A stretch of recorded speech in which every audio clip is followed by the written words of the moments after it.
भारत के एक छोटे से गांव में रवि नाम का एक दयालु और उदार व्यक्ति रहता था। वह गांव में सभी के प्रति अपनी करुणा के लिए जाने जाते थे और उनके चेहरे पर हमेशा मुस्कान रहती थी। उनकी एक छोटी सी किराना दुकान थी जहां वे घरेलू सामान बेचते थे। उसकी दुकान में बहुत मुनाफा नहीं था, लेकिन रवि के पास जो कुछ था उससे वह खुश था। एक दिन विक्रम नाम का एक धनी व्यापारी गांव आया। विक्रम एक चालाक और लालची व्यक्ति था जो अधिक धन कमाना चाहता था। उसने देखा कि रवि की दुकान अच्छी नहीं चल रही है और उसने उससे बहुत कम कीमत में दुकान खरीदने की पेशकश की। रवि ने यह कहते हुए प्रस्ताव को अस्वीकार कर दिया कि वह अपनी दुकान और उसमें आने वाले लोगों से प्यार करता है। विक्रम को मना करना पसंद नहीं आया और उसने रवि के जीवन को दयनीय बनाने का फैसला किया। विक्रम ने रवि की दुकान की ठीक बगल में एक बड़ा सुपरमार्केट खोला। वही सामान बहुत कम कीमत पर बेचता था। ग्रामीणों ने जो पैसा बचाना चाहते थे, विक्रम के सुपरमार्केट से खरीदारी शुरू कर दी और जल्द ही रवि की दुकान बंद होने की कगार पर थी। रवि उदास था और उससे नहीं पता था कि क्या करे। एक दिन गांव में एक ऋषि आए और उन्होंने रवि की दुर्दशा देखी। ऋषि ने रवि से पूछा कि क्या बात है, और रवि ने उसे सब कुछ बता दिया। साधु मुस्कुराया और कहा, रवि चिंता मत करो, मेरे पास आपके लिए एक उपाय है।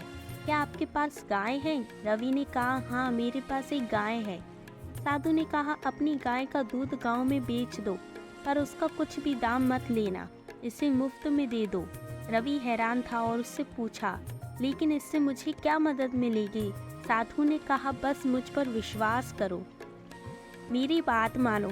रवि ने ऋषि की सलाह का पालन किया और गांव में सभी को मुफ्त दूध देना शुरू कर दिया।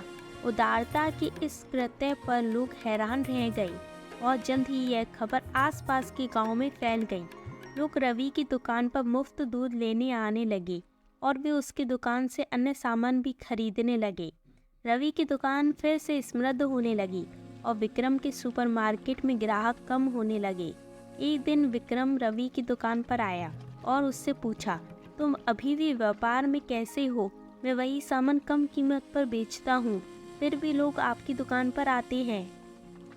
रवि मुस्कुराया और बोला, विक्रम तुम उदारता का मूल्य नहीं समझते। मैं गांव वालों को मुफ्त में दूध देता हूँ और वे मेरी दुकान पर अन्य चीज़ें खरीदने भी आते हैं। मैं सिर्फ चीज़ें नहीं बेचता, मैं संबंध बनाता हूँ। विक्रम को अपनी गलती का एहसास हुआ और उसने रवि से माफ़ी मांगी। उन्होंने कहा, रवि तुमने मुझे एक मूल्यवान सबक सिखाया है। मैं और अधिक पैसा कमाने पर इतना ध्यान केंद्रित कर रहा था कि मैं रिश्तों और उदारता के मूल्य को भूल गया। आप मुझे माफ़ कर सकती हैं? रवि मुस्कुराया और विक्रम को माफ़ कर दिया। उस दिन से रवि और विक्रम अच्छे दोस्त बन गए और विक्रम ने अपने व्यापार में भी उदारता का अभ्यास करना शुरू कर दिया। इस कहानी का नैतिक यह है कि उदारता और दया बहुत आगे तक जा सकती है। जब हम बदले में बिना किसी अपेक्षा के देते हैं तो हम दूसरों के साथ मजबूत संबंध बनाते हैं और सफलता स्वाभाविक रूप से हमारे पीछे आती है। एक ऐसी दुनिया में जो अक्सर लालच और स्वार्थ से प्रेरित होती है, दयालुता और उदारता के मूल्यों को याद रखना महत्वपूर्ण है। आइए हम सब रवि के उदाहरण से सीखें और हम जहाँ भी जाएं दयालुता फैलाएं। धन्यवाद दोस्तों। अगर आपको यह कहानी पसंद आई हो तो हमारे चैनल को सब्सक्राइब ज़रूर करें।